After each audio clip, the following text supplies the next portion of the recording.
Hello everyone and welcome back to the Cyclocross Social podcast. Today we're going to be discussing the second round of the UCI Cyclocross World Cup, which took place in Flamanville, just 2 or 3 minutes over that way, over the hill. I'm here at the coast, and with me here to discuss the racing 5 categories is Issam. Yes, thank you for having me. Let me start by issuing an apology to all Cameron Mason fans, and there are many Cameron Mason fans who listen to this episode, because last week we decided to glance over his great ride, not because we didn't think it was great, but because we thought that in the 3 previous episodes we already kind of covered how good he has been this season, especially the last couple of weeks. We mentioned that we thought it was a matter of time before he lands one of these big wins, but we shouldn't have done that. We got many reactions from Cameron Mason fans saying that we should have discussed it. So please rest assured, today we will discuss Cameron Mason because he put in another fantastic ride in Flamanville. The conditions this morning were more muddy. When the men junior started, there were still a lot of people going out on the mud tires. Women junior was more the intermediate thread. Baby Limas were the challenge runners. And then by the time the men under 23 came, roughly 2-3 laps into that race, they switched to the Griffo thread. And that is also what was used in the elite categories. The rain overnight had turned the course into mud, but the sun was out today, so the conditions were really nice. It wasn't too cold. I had a very pleasant day out. The men's race was one of the more entertaining ones. It was relatively close. We had early on in the race Laurens Zweek taking the head start, but he couldn't stick up there. We had Thibaut Nys up front. Lars van der Haar made his way to the front. Cameron Mason was there. And Niels van der Putten was in that battle for a while as well with Joris Nieuwenhuis. However, what we saw in the last couple of weeks about Nieuwenhuis kind of continued today. He couldn't keep up the pace for the entirety of the race and fell back. Last week in Tabor, that was the case because of the crash. He repacked himself. Today, he didn't feature in the battle for the podium anymore after a few mistakes. The battle was really between Van der Haar, Nys and Mason. Van der Putten was hanging in there but didn't really have the legs to make a difference. Unfortunately, the Powell Sauze team tactics appeared to come out in the final stages of the race. Thibaut Nys placed an attack, a strong one. He opened a small gap. Lars van der Haar in the 180-degree corners at the water side. He just coincidentally made a mistake. The line through the corner wasn't good. And all of a sudden, Thibaut Nys had a 10-second gap. Mason put in a dive bomb to overtake Van der Haar. But by that point, it was too little too late. He did all he could. The gap remained around 10 seconds. Nys crashed in the penultimate lap. Mason came back to 5 seconds, 4 seconds. But then Nys rode away again. In the final lap, Nys wasn't under pressure. He went on to take the win. The gap was big enough that Van der Haar raced freely for second place. He placed an attack halfway through the lap. Mason made a move as well, but ultimately it was Van der Haar who sprinted to second ahead of Mason. Issam, I think we can be fairly short about the win of Thibaut Nys. We've discussed him a lot in the last couple of episodes. Last week in Tabor, we already discussed, what does it mean, the form that Thibaut Nys is showing? Does this mean that he can challenge Van der Poel and Van Aert? We said he still has some way to go, but that now we're apparently more heading towards a situation where it's realistic that we could see a challenge be mounted to them. Van der Poel has announced his cyclocross program this week. Time will tell. Namur will be a first race. There will be other opportunities in which we can see that head-to-head between those riders. Obviously, the reputation and just the sheer level that those riders have mean that it will be very difficult. But again, a very good ride by Nys. He seemed relatively in control, but that's also kind of the aura he has. He always seems relaxed. He never really seems in trouble. So I guess my point is yes, it was a good win, but the way that he rides, the riding style he has, the ease of riding always makes it seem easy. But there are also races where it seems like Thibaut Nys is riding easy and then all of a sudden the lights go out. Today, none of that, just a good display. Technically, he was on par. I just think physically he had a little bit more left at the end of the race. Yeah, absolutely. I think he was never really in any trouble, even when he had the problem there with the chain midway through the race. I think he was, he solved that quite easily, and it wasn't a big issue. And I think that overall, as you said, it was a race in which he was just able to be there at the right moments. He was there at the front. He didn't make that many mistakes, as I've said, and you know then of course at the end of it he gets that little help from Van der Haar. Did he need that help? I don't know. It is definitely something that you can use to your advantage, I guess, and it for sure made a difference. He's continuing on with the form that he had. I think that he was very honest in his post race interview, in which he said that it wasn't the day that he had in Tabor, which was in his eyes a super day. It was good, and with those kind of days you still need to make the best out of it, and I think he did.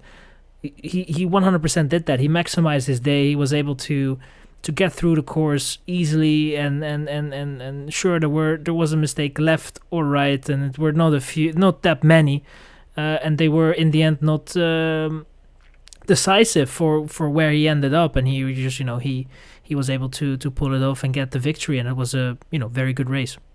Talking about chain issues, I was at the course, so some things I missed. I didn't know Nice had chain issues.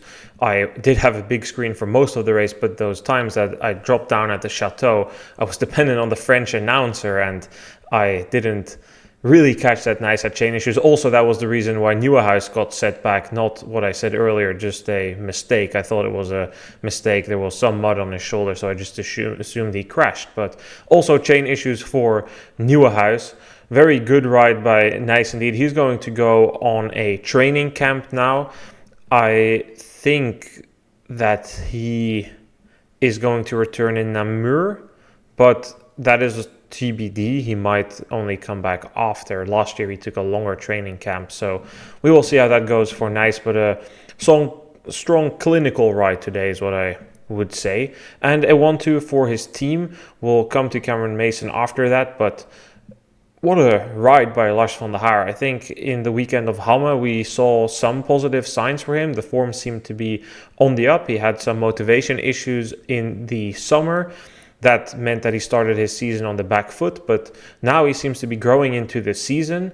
With that, we also are in this phase, Issam, where we can see these differences in form finally come into effect. It's not all the same that we had before the European Championships. There's real shifts.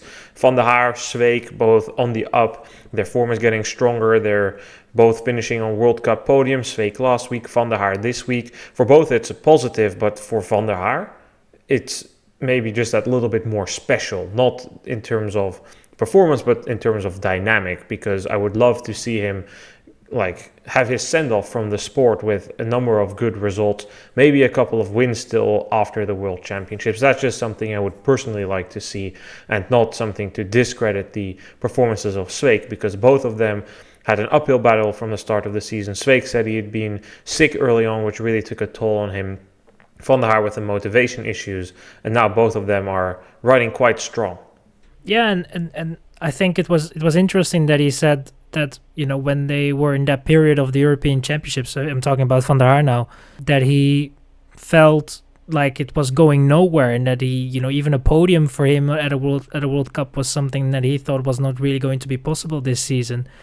Then they took a little bit of rest, and it seems to be that way, that just taking it a little bit easier during the races, or in between the races actually, that helped, and it seems to be paying off, and he looked way better. He's also now able to get good starts, and I think that especially a race like Flamanville is very important, that you are up there from the beginning, because sometimes you will be behind in certain breaks, and will happen in between the groups, and then you have to catch up again, and it is quite hard. It's quite an effort that it will take on you if you have to close down some gaps. So I think that you can see that Van der Haar is feeling better, and it was great to see. And you could also see in the last lap that he still, he was able to profit a little from the wheel of Mason, but afterwards he was definitely able to then get over him, take the advantage, and finish in second. So I think that you can see with Van der Haar very clearly that he is on the up, and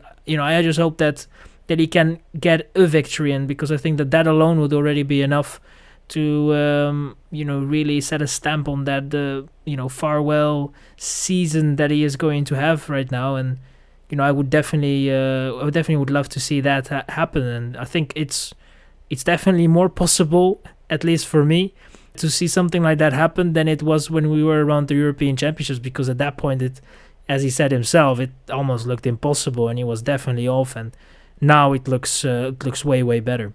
Yeah, for sure, Issam. I agree with that. Like, a win would already be great, but in this form, Van der Haar, who would really bet against that happening? And it's great to see. Last year, he was secretly very good. He was, in the Christmas period, always up there behind the top guys claiming the podium spot. So this was a good course for him. He likes the drier courses. He likes the faster courses. This is a relatively explosive course. This is a good course for Eli Iserbyt, who is, of course, not here. And if it's a course for Iserbyt, it almost always also is a course for Van der Haar. So it was good to see him up there. One thing I noticed in that front group, though, was that Van der Haar and Nys, they were both riding very tight lines. Their lines through the corner were much sharper than the ones of Mason. Take, for instance, after the first pit, you came along the water, and then you had this drop. You made this 180. Mason, for instance, dropped all the way down and then came back up. But also in the corners around the chateau towards the end of the lap, you had this downhill onto the gravel and the left up the climb.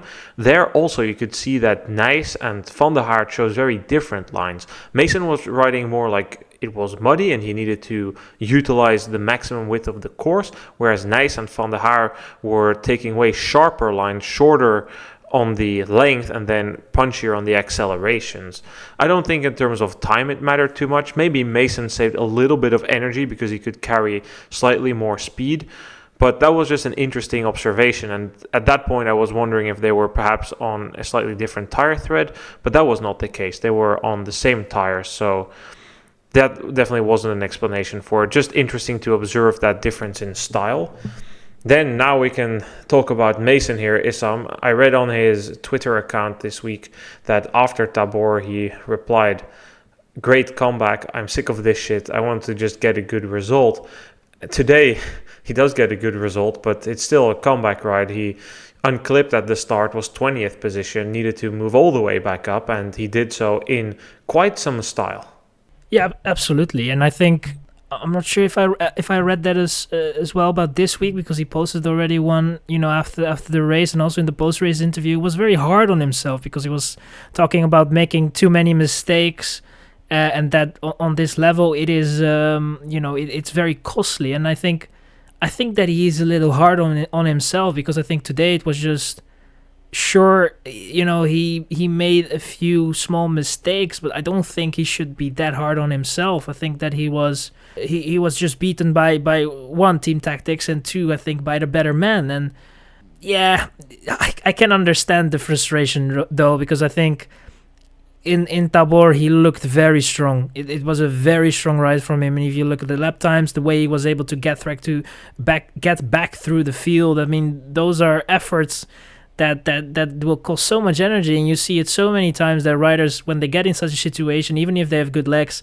they just cook themselves too much, and they're not able to sustain that the way they're trying to get back through the field, and they just they blow up, and there's no motivation, and it's all lost. But he was able to fight back there in Tabor, and the same way, again, not the same way, but it was maybe similar in some sense. He didn't have the greatest of starts. I don't know if were you close to the start there, because I don't know what happened there at the start, but it was weird because the likes of Nieuwenhuis were really surprised and caught out by a very fast start. I don't know if they followed the protocol or everything went well there, but it was weird. There were several riders quite surprised. Nieuwenhuis was the one that was the most surprised.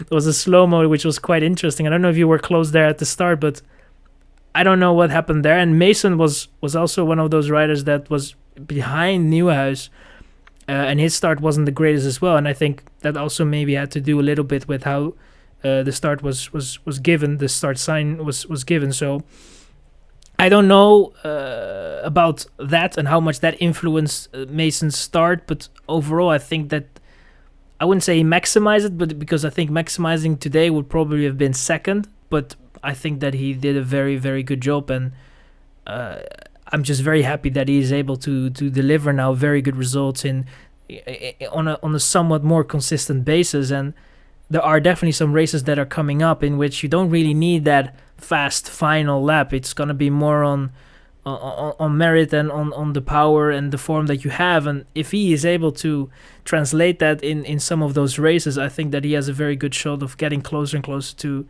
victory. So he has to hang in there. I think this is his first World Cup podium as well. So it is for sure. You can see that he has made a very, very solid step this season, and it can only get better and better, I feel like, and that's a very very good sign.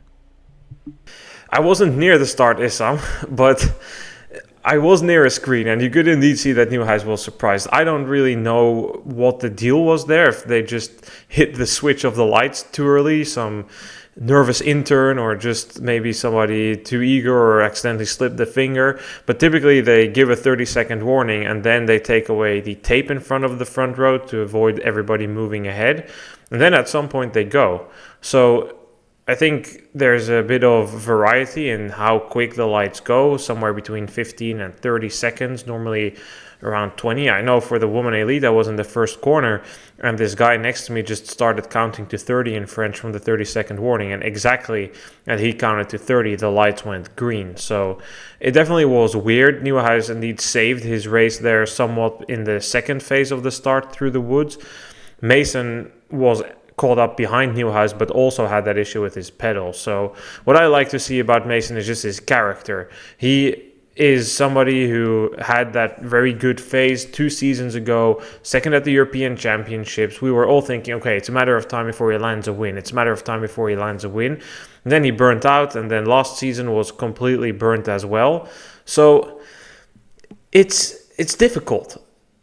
It's a lot of adversity to overcome if you're Cameron Mason, but he did it. And look at the interviews this year. Not just is he becoming a cult hero speaking Dutch, he doesn't come up with the excuses. He's like, oh, if I knew if something wanted to change, it had to come from me. Nobody else was going to do the work. I had made these changes, I tried new things, and guess what? They worked. So that's the mentality I admire. You can have valid reasons that are not necessarily excuses, but I just like then to see you make the change. Like something doesn't work, or a situation is difficult, there is a problem that you need to overcome, do it. Like make a try. For instance, Andrew Strohmeyer. I really admire the fact that he is taking a different approach. He gave an interview to Wielerflits, and this is also what he told us in Baltimore already.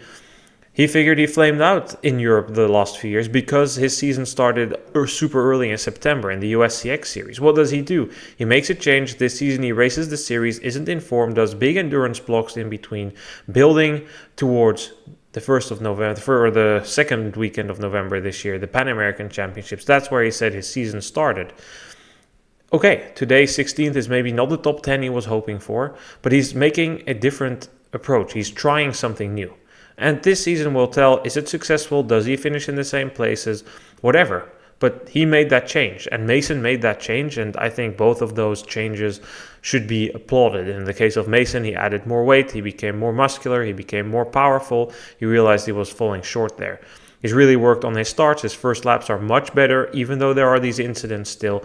They seem more circumstantial than the typical, Cameron Mason, Clara Honsinger, bad start, very good second half of the race.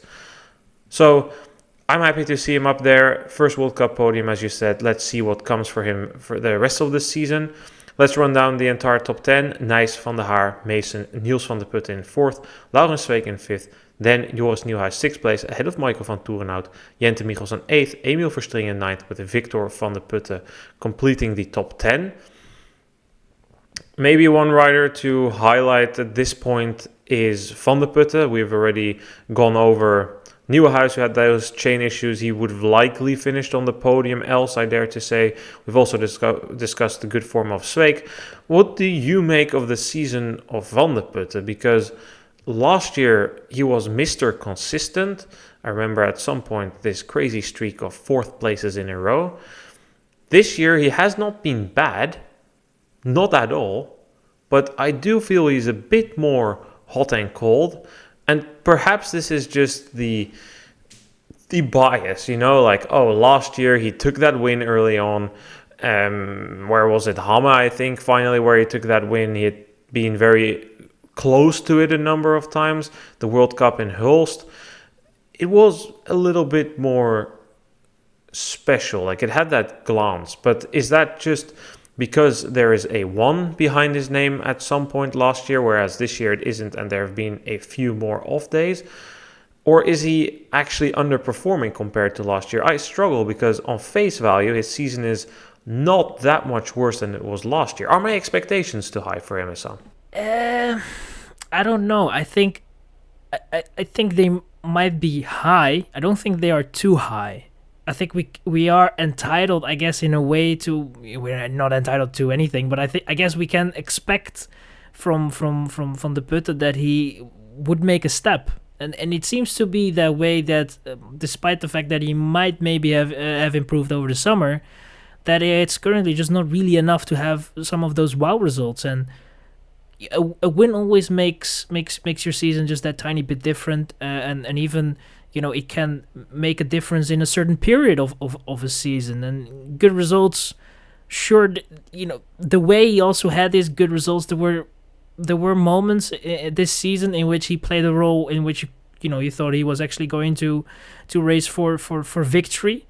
He never really had it. I mean, I think if he won that race that sprint against Sveik, maybe he would have talked a little bit different already. Who knows? And that is somewhat nature of this sport. When you are in a position he is in, you just expect that he's going to win a race or two by now. And I think if things went a little bit better, it potentially could have happened that he already was winning a race, or that he already had won a race or two, apart from that opening race in Luxembourg, if I'm not mistaken, that he won this season. But it's difficult to really judge where his season is at currently. It's there, he's having decent results and he is up there, and I think he just needs a little bit more to finally get a victory in. And it is telling when someone like Roodhooft during the race was asked about Van de Putte when he still was there in that group of 4, and he was like, it's evident that it looks like Van de Putte is just going to be the lesser of the 4, and it honestly was at that point was the case. And that was without, I think Mason was still not there yet, and we had the Nieuwenhuis there, and at that point he was still the 4th best. So yeah, it's not a terrible season, but I definitely think that he would not mind having a victory in the coming weekend. So he will definitely be searching for that. I think it's realistic, but just things have to be getting a little bit better, and he just needs that little bit more to fight for victory, I guess. And he had done already this season, but it has to get his way, I guess. To answer my own question, I do think that my expectations for Van de Putte were maybe slightly high. He was really good last year, and because of that I thought, okay, this year Niels van de Putte, he is going to be that guy. He is going to be the one that is going to win a hatful of races. He's going to be up there. He's going to fight with Van Toerenhout early on in the season, with Nieuwenhuis, and that hasn't really been the case. But at the same time, his season is also kind of the same as last year, and at some point you also reach your ceiling. Is this the ceiling for Niels van de Putte? Who knows? But it's definitely not a bad season, and I also want to avoid being too harsh on him because of those expectations that I have created, that other media have created, and perhaps they were also created by his own interviews in which he said that was his goal. He did want to win more races than last year. So it's definitely not been bad, but like you said, the interview of Roodhooft during the race, I listened to that afterwards. That did have a element of mild disappointment in it. Roodhooft wants to have one of his riders up there, preferably in the Alphen jersey. That's their star team. He's pleased that Mason is up there, but it's different. Like Alpecin, if you're on that team, the Alpecin, the Koning jersey, that means they really see something in you, more so than the other teams that the Roodhooft brothers have. So let's see for Van de Putte. There's definitely going to be plenty of opportunities. I think he's doing like 40 races this season, so he's not even halfway there. So plenty of opportunities to still win a hatful of races. I think for the rest, Issam, just to kind of summarize, Verstringen today maybe slightly disappointing. Van der Putte, Victor van der Putte, that is strong ride, World Cup top 10. Aert still struggling with the illness he had, which kept him out of competition. His form doesn't really seem to be there. Perhaps the Spanish training camp will revitalize him. And then Joran Wiesure, also a rider who's gone kind of under the radar recently, hasn't had any good results since that podium at the European Championships. Today also not a good day. Racing with bib 13, he crashed on the final corner of the course, which was weird. And Pim Ronhaar, also another rider that has not been having a good couple of races since those European Championships. I don't think he's had a good result either. For them, the Spanish sun is calling. I think Ronhaar had some back issues. I saw him stretching his back a few times, but it is that time of the season, Issam. The Spanish sun is calling, but we will first talk about the women's race. The women's race started wide open without Lucinda Brandt and Sara Casasola. Many people, myself included, looked at Inge van der Heijden to take her maiden World Cup victory, but in the end it was another rider who took her first World Cup win. Van der Heijden, who had been a very good starter for almost the entirety of the season, today had a fairly bad start. She was around 10th, 12th position and needed to fight her way to the front, and by the time she made it to the front, the winner had already flown. Aniek van Alphen, who too has been a strong starter this season, she took a flyer. In the first lap, she took the lead. Leonie Bentveld was in the wheel. Amandine Fouquenet was also up there. But Van Alphen relentlessly kept pushing and eventually broke clear already in the second lap. She opened a 10-second gap that became 15 seconds, and there was no real push to catch her anymore. She went on to take the win. Behind her, I think my ears are still recovering because the French crowd was ecstatic to see Amandine Fouquenet on the podium. There was a big scrap with Van der Heijden, Bentveld and Alvarado for that second place. Fouquenet and Alvarado breaking away in the final 2 laps. Alvarado returned from a long knee injury. She made a strong impression. In the final lap, she put Fouquenet under pressure on the technical section, but the French champion had more left on the power sections and powered to that second place ahead of Alvarado. We should, of course, first, before we go into that battle, Issam, talk about Aniek van Alphen, because what a moment and what a season, I think we can say. I mean, her season has been really good. She's been on the podium in, I think, 75% of the races she's done. She's only finished outside of the top 5 once this season. Last year, her start to the season was good, but she couldn't continue it. The year before, she too had a good start to the season, but kind of faltered. I think I mentioned this earlier already, but when Aniek van Alphen suddenly won that Super Prestige in Boom, we were thinking, okay, interesting. Has she made this step? Is she now all of a sudden another podium contender consistently? I think that was probably 2 seasons ago. I don't remember the exact year when she won in Boom, but regardless, after that it's been up and down. But this year it's been just super, super impressive, super consistent, always up there on the podium. And now she gets something tangible. That's what we said about Inge van der Heijden. Oh, it's so great that she has something to show for at the end of the season. How many opportunities do you get? It's a jersey for her. And for Van Alphen, she has a win, a World Cup win, which is also like, great. How many opportunities do you get? Not that many in a world of Lucinda Brandt, Fem van Empel, Puk Pietersen. So she really took this opportunity, almost like she knew, okay, today has to be, if I want to win a World Cup, it has to be now. We spoke about the importance of having a good season. Last season wasn't good at all. Her contract is up at the end of this year, I believe. We spoke about that extensively already. But wow, to then also seize the day and kind of take it, she rode with bravura, with allure. She just went at it. She didn't hold back. She was really good on the technical sections, as the rider we know she is, and that really made the difference today. Yeah, I mean, from the start, she was there, and to be honest, for the entirety of the race, she was just giving it her all, but getting through the course also very well. And I think it is just, there were definitely some races this season in which she showed something similar, but then it was, a very strong Lucinda Brandt she had to face. And obviously today they had there was just this opportunity laying there in the women's elite category, in which, without Brandt, you just know that there is a chance. And I think she felt that chance was there, and she grabbed it with both hands, maybe even legs as well, because she gave it her all from the start. She really put everyone under pressure, and I think that was the key, I guess. Apart from just her entire race, I think that start where she really put, the likes of Van der Heijden and also Alvarado on the back foot in a way, and they were able to somewhat get closer, but it just costed them so much energy, and I think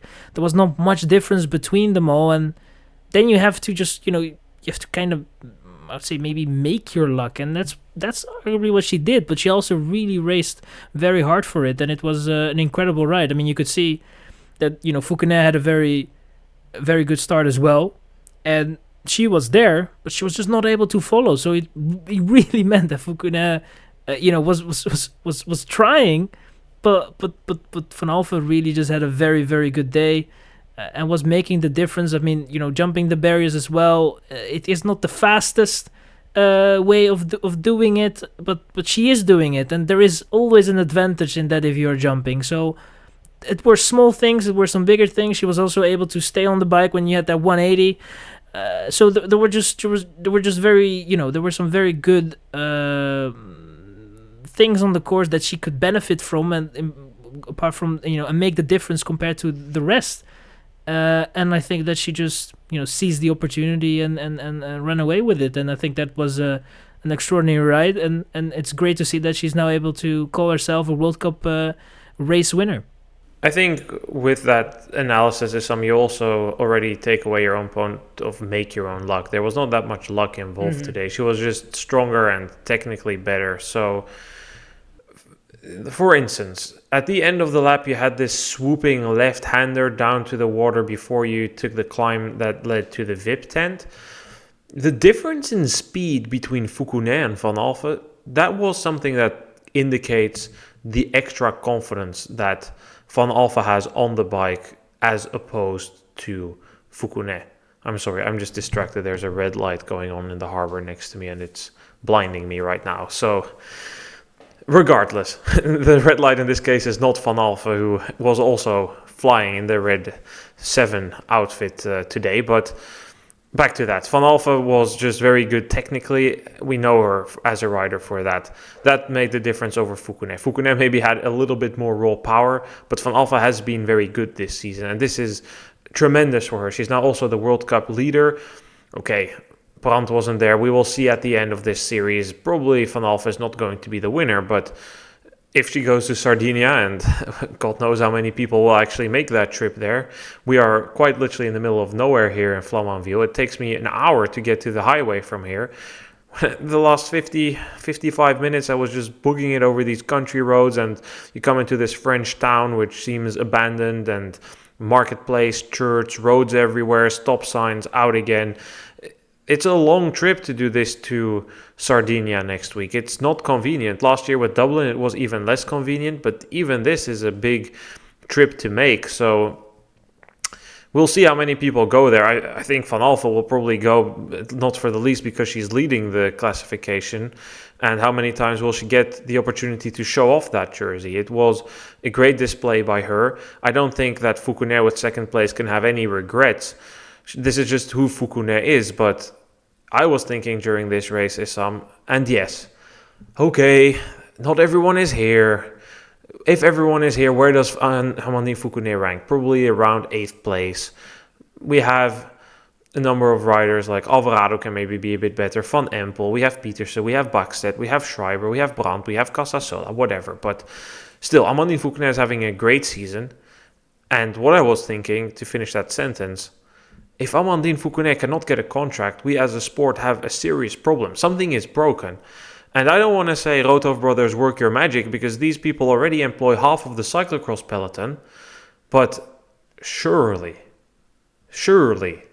something should be possible. And there was an interview this week, I don't really remember where I read it, but it was with, I think, Steve Chanel and the money part in France. And he's like, yeah, it's so expensive in France, and we need to pay so social security taxes in this country. So for sports, it's not really competitive. But Fouquenet, Clausel, I mean, like, I'm just thinking, like, surely there has to be, like, some team somewhere interested in this publicity, because I think for Fouquenet, it's also her first World Cup podium, and it was a very strong ride, like she has shown many of this season.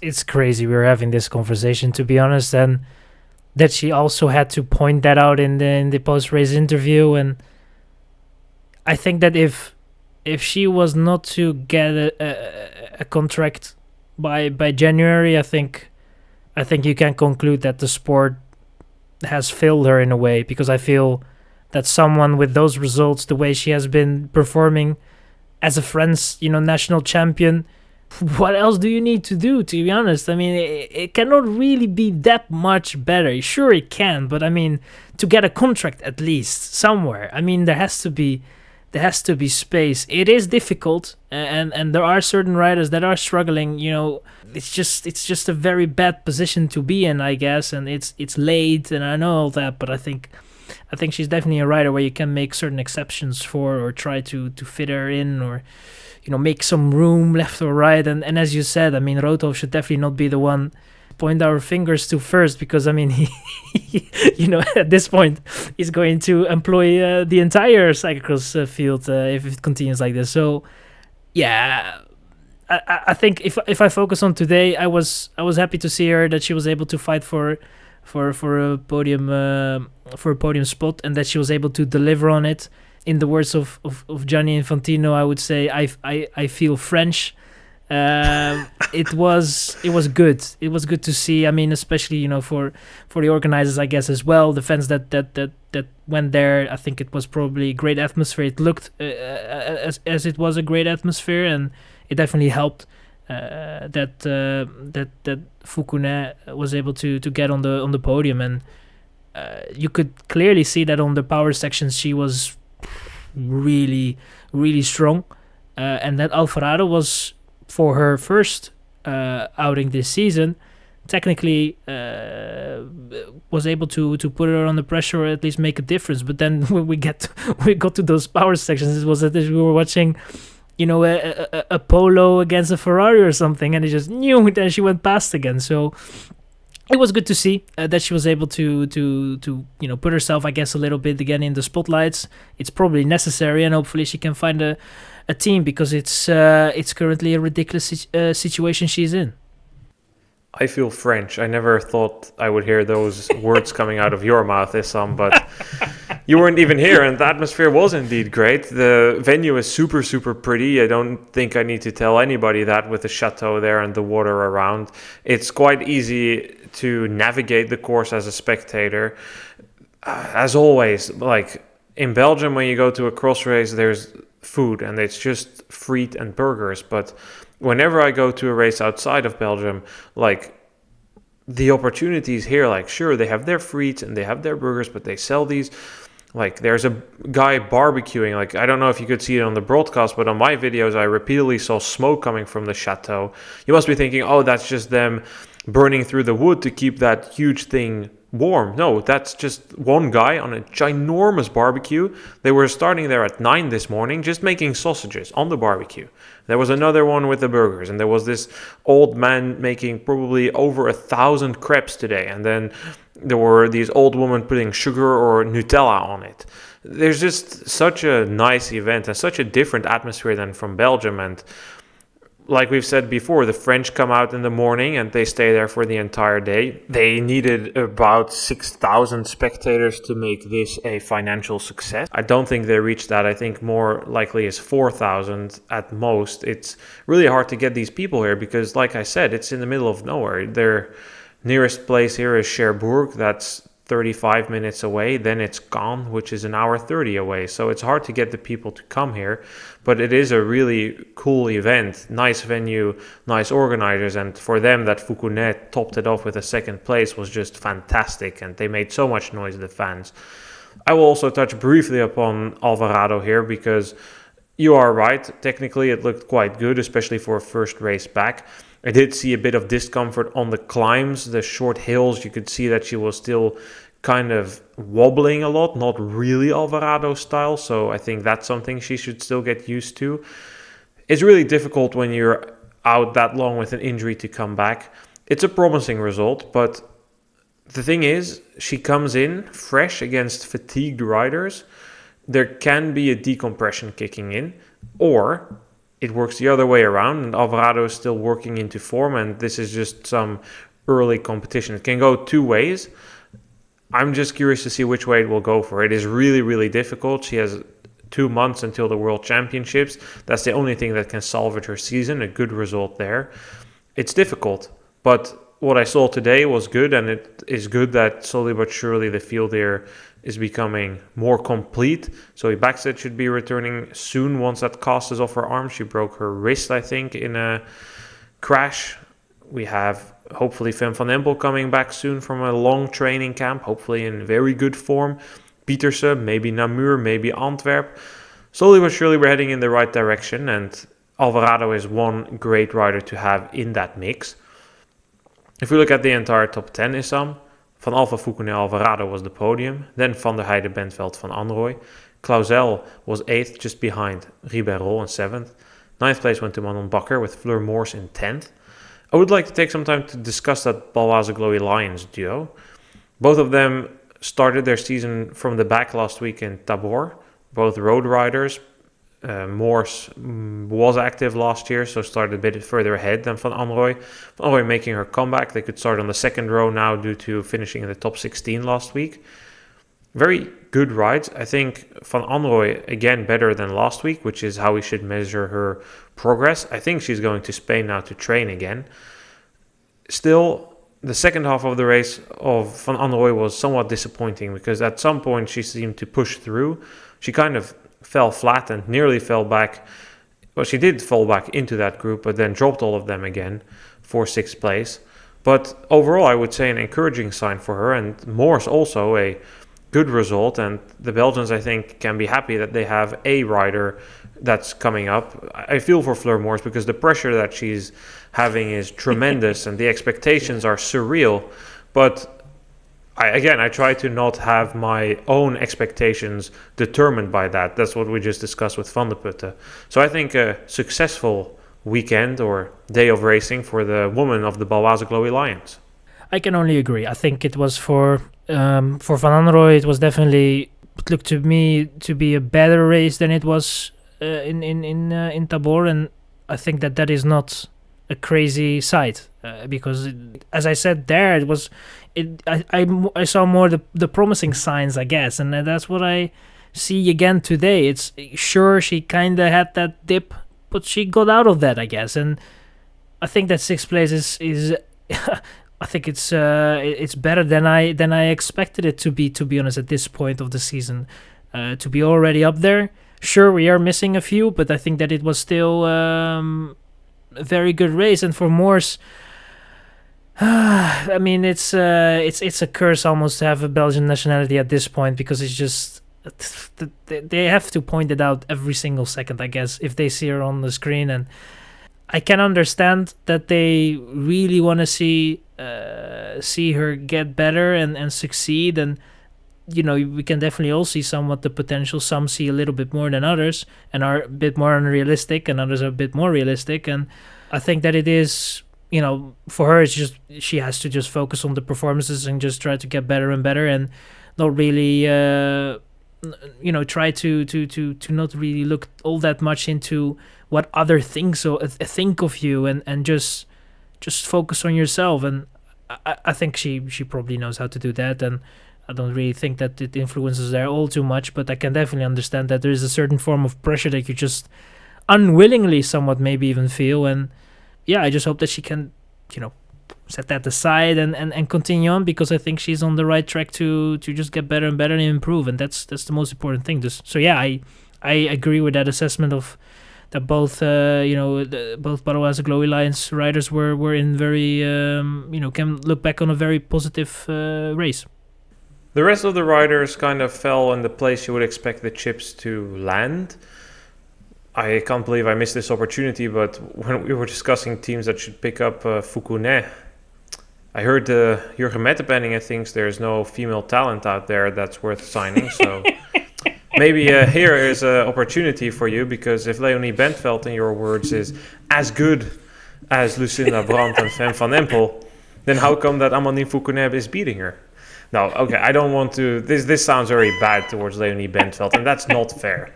But Jurgen Mettepenningen, please consider signing Amandine Fouquenet. It would be a real addition to your team.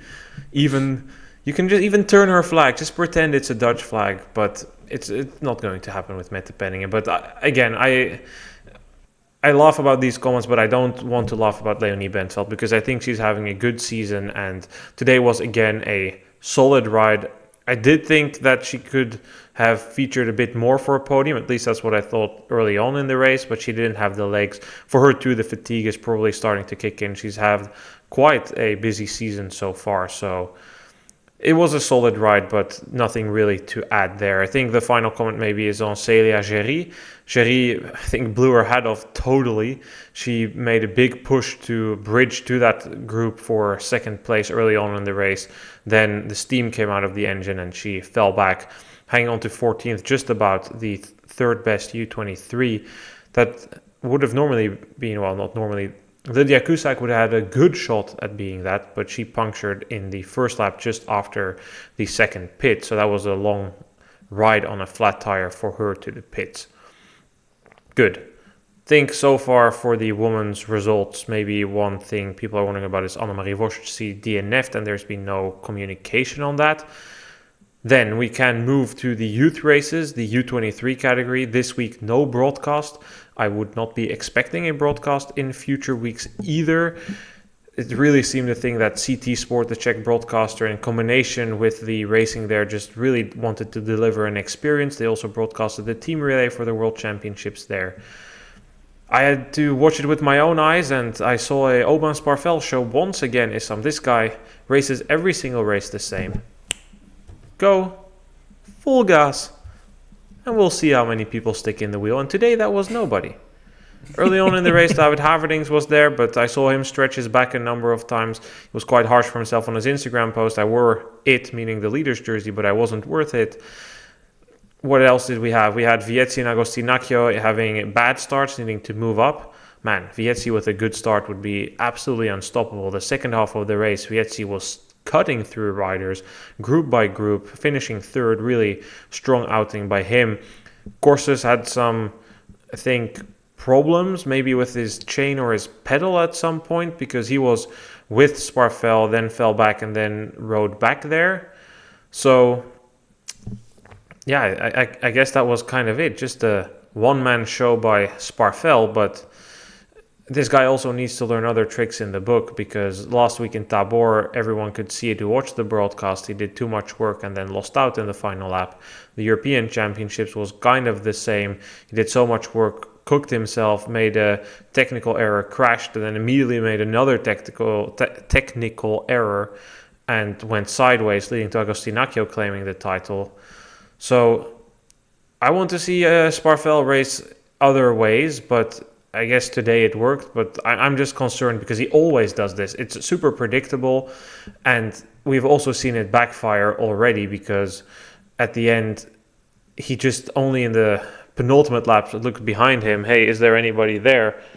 Oh, maybe I need to recover a bit, and I'm all to sprint for the win. So that's just my observation on Sparvel, but it goes without mentioning that he's a super talent, and he can be very happy with this result. And like I said, Vietzi very good, and people also know that I'm quite high on Jordi Corses, so it's good to see him also finish on the podium.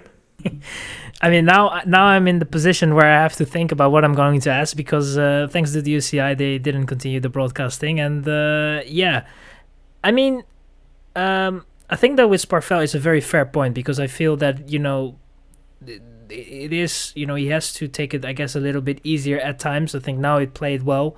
It played in his cards, and he was able to capitalize on it. And I think having a fast start is definitely not an issue, but, what you do with it in different scenarios is definitely something that you have to work on. I guess when you are in a situation where you're in a group with 4 or 5 riders, then it's not really up to you to pull, or at least you have to be a bit more a bit more conscious with your energy. But I'm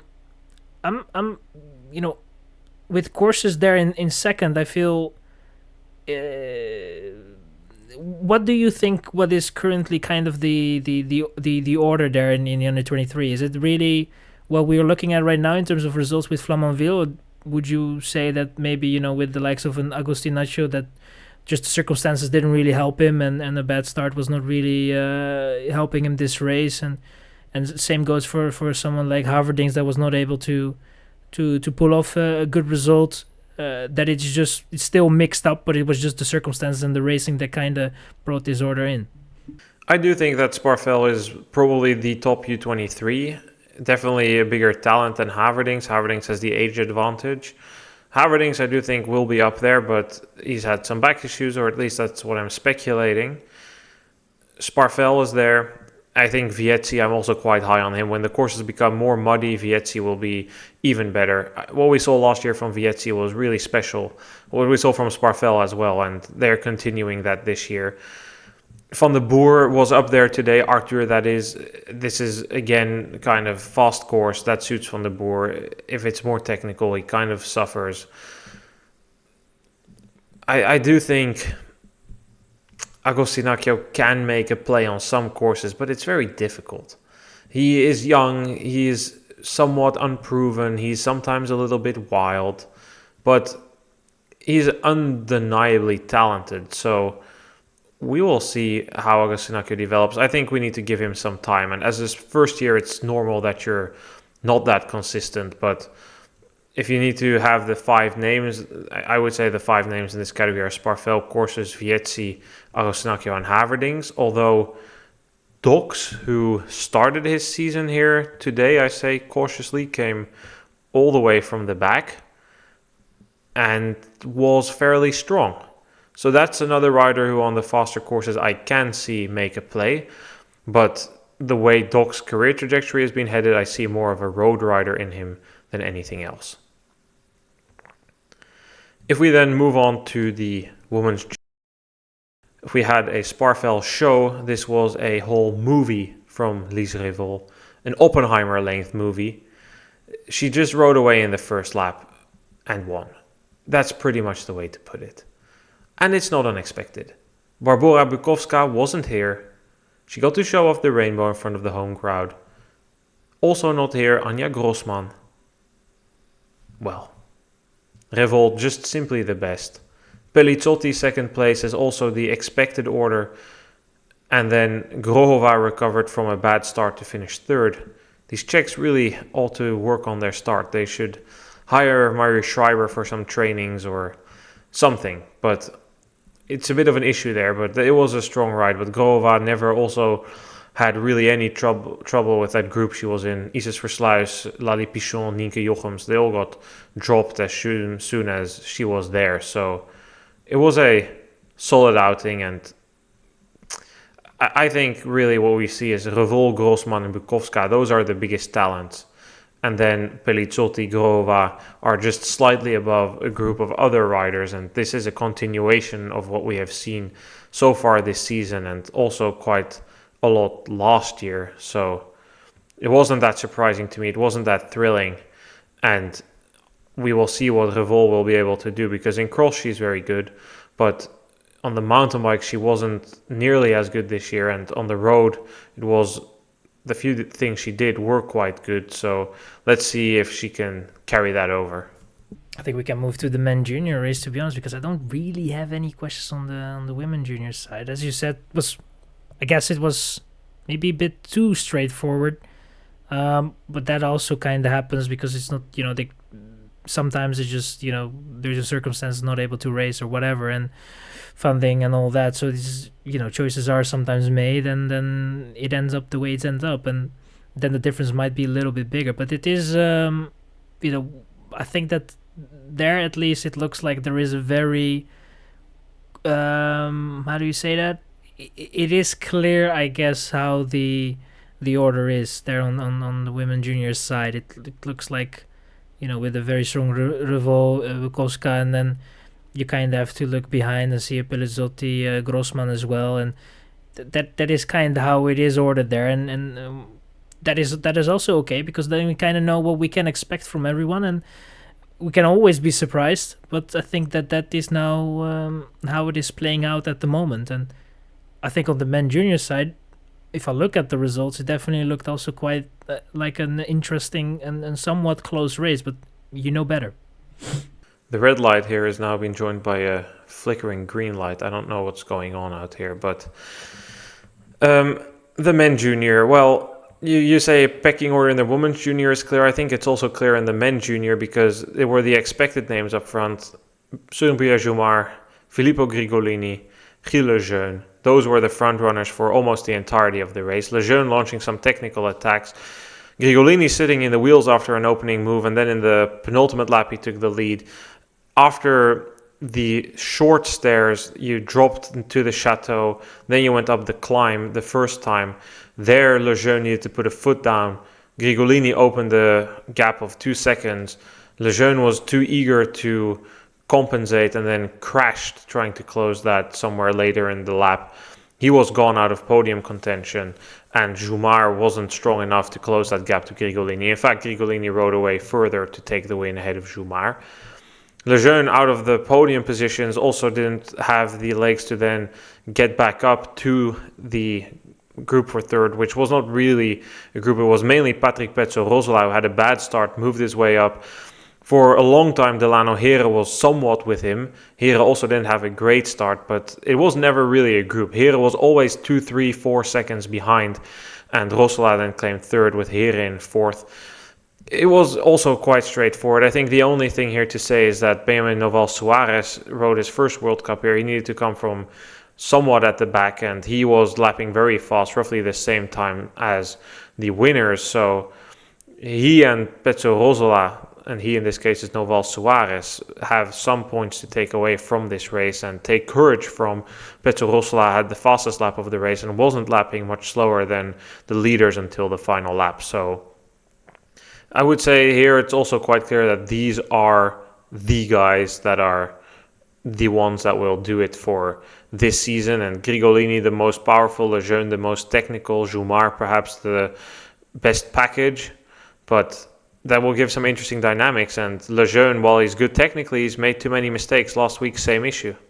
With Lejeune, it's definitely a I don't know to call it a bad situation, but it's just he's hurting himself, I guess, with those mistakes. And it's, in Tabor as well, he was in a position in which I thought he potentially could have been able to fight for a podium, and then he kind of takes that away from himself by the crash that he had on the barriers. And I don't know how his crash was here, but the fact that it was a crash again that kind of hampered his result is just it's kind of sabotaging yourself in a way. And I think that he should normally potentially have the talent to be fighting for podiums and be up there, and to be honest, even try to go for victory. So or am I wrong in that? Am I maybe expecting a little bit too much from him at this point? Because I even wanted to call the fraud police in Tabor, and I think that was maybe not fair. I mean, with the mistake and all that, and now again circumstances that kind of take him out of contention for a podium. Or is it fair to say that he normally should be able to fight for podiums? Yes, he should have finished on the podium today. He gave it away. Also in Tabor, especially that second crash on the barriers. So yeah, it's underwhelming. It's tough. Again, third time we come to this in this episode. Perceptions matter. Like in Belgium, we discussed at the European Championships the size of his fan club, the people with the jackets. There were many people with those jackets here today. I'm quite sure that almost all the Belgians that came here were Gilles Lejeune fans. He has hardcore fans like the hooligans, Gilles Lejeune hooligans. That if they need a new jacket, put Gilles Lejeune hooligans on there, because these are devoted fans and really passionate about the sport and about Lejeune. So perceptions matter, and the perception is that Gilles Lejeune is easily going to become world champion because he won in Hulst last year as a first year. But he makes too many mistakes for now, and that can also be caused because he's being pushed to his physical limit by guys who are 2 times as wide as he is. Like this guy looks like a climber and Grigolini looks like a tank, like a fucking machine. This guy, it's almost an unfair battle. So I don't want to call the fraud police on the juniors here, but Lejeune definitely also harsh for himself, saying he needs to learn how to remain on his bike. He was very disappointed after the race. I think he was on the ground for 5 to 10 minutes before he finally got up and seemed to have some sort of satisfaction or some sort of acceptance about what happened. But it's difficult for him to compensate for that lack of power, and I think that leads more than anything to these mistakes, because they always happen at the very end when he can't keep his technique under fatigue. So let's see what comes from that. I do think Grigolini is a beast. Jumar also quite good. Today nothing they could do against Grigolini.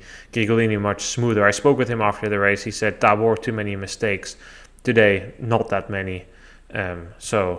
Yeah, I think to end this episode then is one final observation here. The fields in men and women junior, but also men under 23, they weren't that deep, they weren't that big. It's a big trip to come here, especially after Tabor. It's expensive, it's difficult to come by. Hotels are very scarce here, so that definitely played a role as well. And at Christmas, everyone will be there, and then we will get a really good sense of where we're headed. I will give you some results of... This is great because this was the first ever UCI race in Greece, the Hellenic Cyclocross Prestige race in Athens, and somehow even in Greece there is a Belgian winning, Louis Losveld taking the win. And now prepare for some cinema. No, it's already wrong. Konstantinos Berdempes finished second, ahead of Nikiforos Kouris. In the woman elite category, it was Adèle Hurteloup from France taking the win, ahead of Efetira Gerau. So, wow, this is a lot. There's a lot of letters in there. Elfetera Giashu and Varvara Fasoy finished third.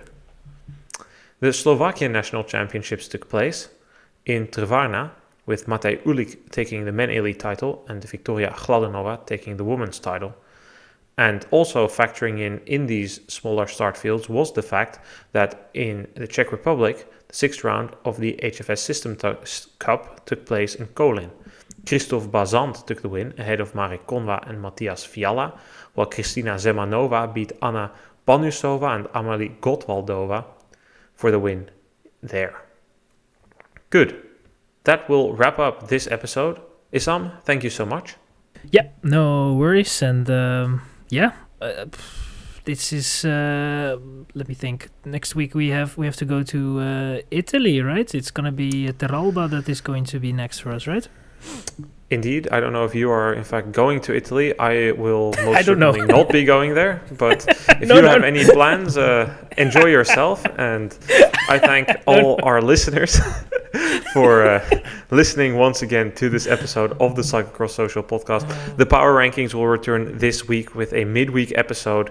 Issam's Mud Mountain and Noah's 9. They will be reworked quite a bit. We've taken a bit of a leave of absence of that one, but they will be back this weekend. Or this week, and then we will be back next weekend for Cabras. Thanks everyone for listening. Goodbye. See you guys soon. Ciao, ciao.